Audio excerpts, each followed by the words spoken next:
Hi guys, magluluto tayo ng ulam, tinolang manok.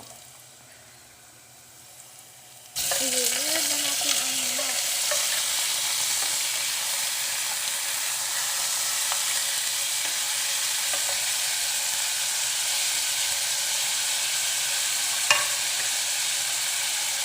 Hintayin muna natin maluto bago ilunod yung mga sangkap, dahon-dahon. Pula-pula na yung manok, ilagay na natin yung papaya.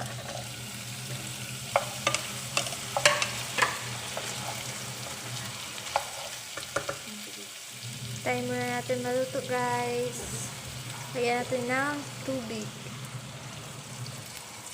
Yung dahon ng pichay.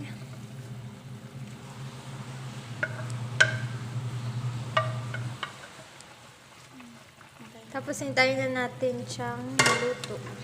Pakulaan muna natin guys. Ito na guys, luto na yung tinulang manok.